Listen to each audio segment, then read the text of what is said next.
ازيكم يا حبايبي؟ عاملين ايه؟ وحشتوني كتير كتير كتير. اللهم صل وسلم وبارك على سيدنا محمد وعلى اله وصحبه اجمعين. النهارده هنعمل ايه مع بعض؟ بصوا، حاجه بجد نفسي اعملها. الحاجه دي كوبيبه ام جنى. انا نفسي اعمل كوبيبه ام جنى. انا بشوفها كتير قوي في فيديوهاتها، هي بتعمل الكوبيبه، ولادها بيحبوها جدا. فقلت لا، انا لازم اجرب كوبيبه ام جنى وكميه بسيطه. اخر فيديو كانت عامله كيلو اللحمه المفرومه عليها 4 كيلو رز. مش عارفه ازاي، بس انا هعملها بقى ايه. مثلا بنسبة 1 ل2. يعني ايه؟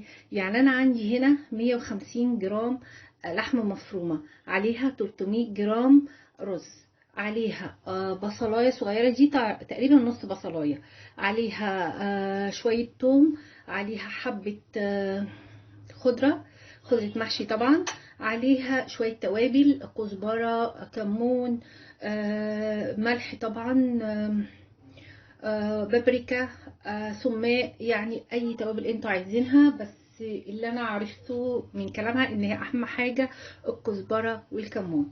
طيب، انا هعمل ايه؟ انا عندي الرز ده 300 جرام. الرز ده غسلته كويس جدا وسبته في مصفى لحد ما اتصفى خالص، وسبته لحد ما نشف. هجيب الكبه الصغيره ديت، علشان بس بتطلع الحاجات ناعمه شويه، او ناعمه كويس قوي يعني. فانا ايه، هروح حاطه فيها نص مقدار الرز عشان يتحم معايا ويبقى ناعم. او تجيبوا دي الرز. هنجرب دلوقتي، هطحن ده وبعد ما اطحنه ارجع لكم تاني. بصوا كده، انا طحنت الرز ناعم معايا، بس هو ما ادانيش النعوميه القوي، بس هو ناعم. يعني شايفين، هو ناعم بس ما ادانيش النعوميه، يعني ما بقاش بودر. المهم هحط ايه، هروح حاطه هنا اللحمه، كميه اللحمه اللي معايا،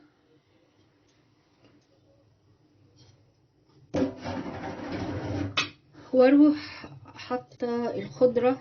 بس مش هحطها كلها، هشوف علشان خاطر ايه ما تبقاش في الاخر عندي الموضوع ميه، يعني فاهمين. هحط البصل، النص بصلايه زي ما قلنا. هحط التوم بس مش كميه التوم دي كلها، يعني نص برضه تقريبا. وبعدين هروح حاطه كمان التوابل معاهم،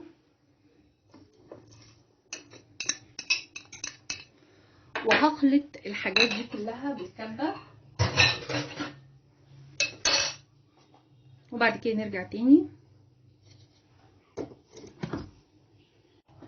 بص، انا كده نقلت كل حاجه في الكبه الكبيره، فحطيتهم كلهم مع بعض. هضربهم وهشوف اذا كنا هنحتاج الخضره الباقيه هحطها، اذا ما كناش هنحتاجها مش هحطها. هضربها وارجع لكم تاني.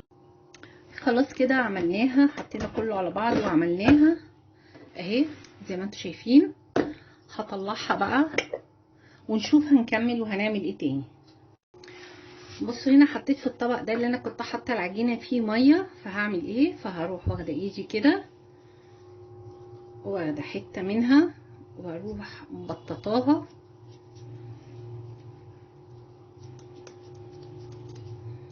هي كانت بترفعها جامد.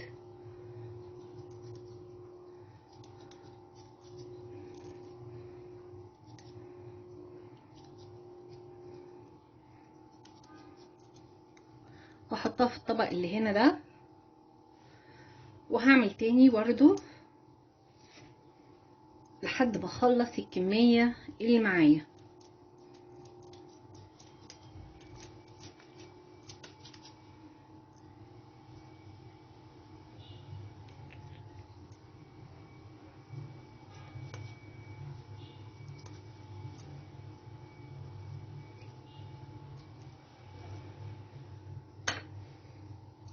بصوا، بنعمل ايدينا كده وناخد حته تاني،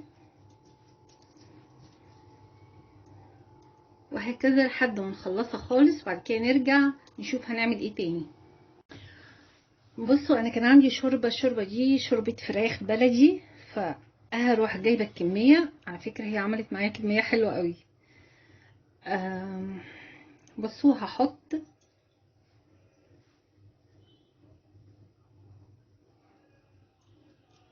هحط الكميه كلها وبعد كده ارجع لكم تاني. بصوا كده انا حطيتها على النار. اهم حاجه الشوربه تكون سخنه اول ما تيجي تحطوها عليها، زائد ان انتوا بعد ما حطيتوها واول ما تغلي هتوطوا عليها، مش شوط عليها على الاخر، يعني مثلا تبقى نار متوسطه. وطبعا كل شويه تقعدوا تعملوا الحله كده بحيث ان هي ايه، يعني مش عارفه يعني انتوا فاهمين عشان تترجي معاكم. طيب هنرجع نشوفها ونشوف دنيتها عامله ازاي، واول ما هتستوي هرجع لكم تاني. كده هي خلاص اتعملت. بصوا استنوا اوريها لكم اهي. هنشوف بقى ايه، نطلعها كده. هي ما حصلهاش حاجه، انا توقعت انها هتعجن بس هي ما عجنتش. هندوقها ونشوفها.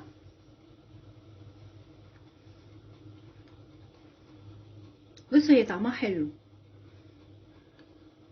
لا طعمها حلو، طعمها حلو، غير انها حاجه موفره جدا. بتوفر معاكم طبعا لان انا عامله 8 كيلو لحمه عليه، يعني اكتر من التمن، يعني 150 جرام لحمه عليه 300 جرام رز، فادتني كميه حلوه جدا وطعمها حلو. لا طعمها حلو مش وحشه بجد. بجد اكلة ام جنى دي ظريفه، بس هي تنفع جنب اكل، يعني ما تنفعش ان انتوا تاكلوها، او ممكن تاكلوها لوحدها يعني. بس هي على ما اعتقد ان احنا لازم نعمل زيها، ان نعمل لحمه برضو جنبها انا ما اعتقد كده، او فراخ او بط حاجه زي كده. بس هي بجد طعمها حلو. كده احنا هنا كنا مع كوبيبه ام جنى، وهي بجد طريقه حلوه وجميله. ده زاد اننا يعني بص هي نفس الطريقه بتاعت كفتة الرز، بس كفتة الرز احنا بنروح عاملين ايه، بنروح محمرينها في زيت، فطبعا انتوا هنا في اذية جامدة، لكن دي بصراحة خفيفة وحلوة وتتاكل على الاكل لا وجميلة. جربوا الطريقة هتعجبكم، اتمنى انها تعجبكم، لان ممكن يعني يختلف الاذواق، اكيد تختلف الاذواق. طريقة حلوة جميلة. اتمنى انها تعجبكم. كنا مع بعض مع كوبيبة ام جنى. بألف هنا ومع السلامة.